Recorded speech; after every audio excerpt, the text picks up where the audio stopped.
This is my wind turbine tower, and up there is my wind turbine.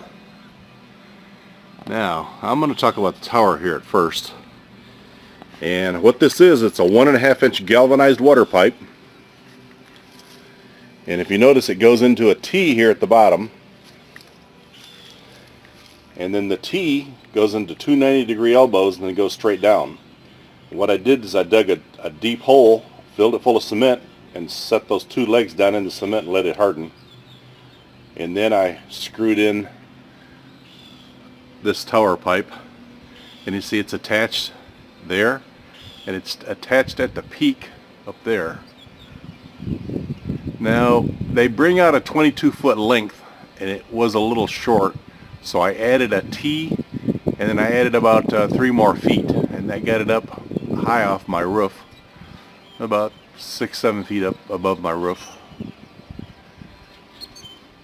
Now the reason that you want to anchor 2 legs and take it into a T like this is so that you can take this tower and lean it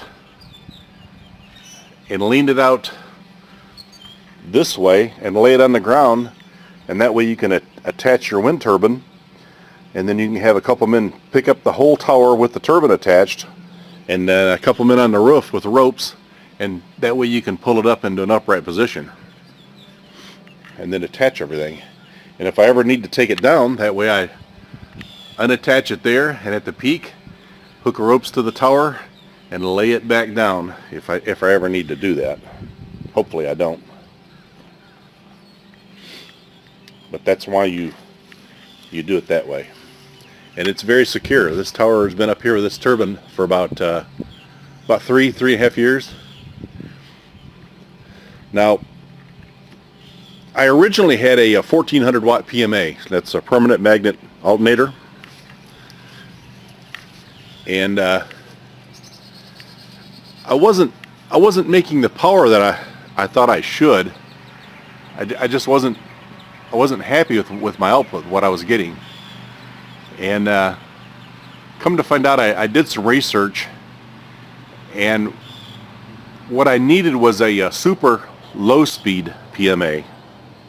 It puts out a lot less watts, only puts out about 500 watts, but it puts out 12 volts at about 5 to 6 miles per hour, whereas the 1400 watt PMA, you had to have about 15 mile an hour wind to put out 12 volts.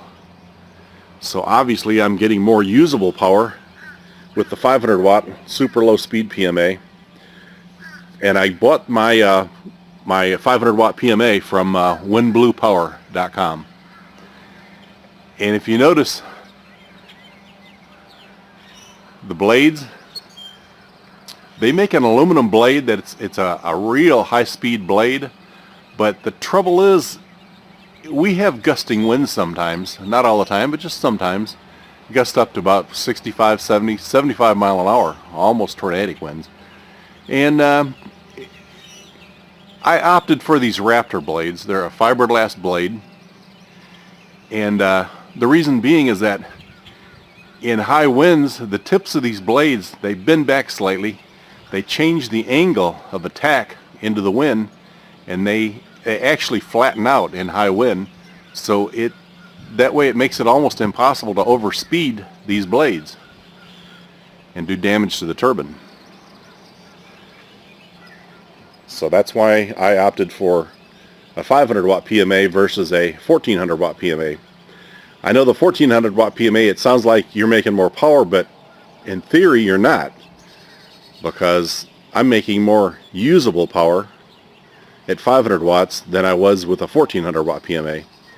And I'm real happy with the super low speed PMA that I have now. Hope this video was helpful.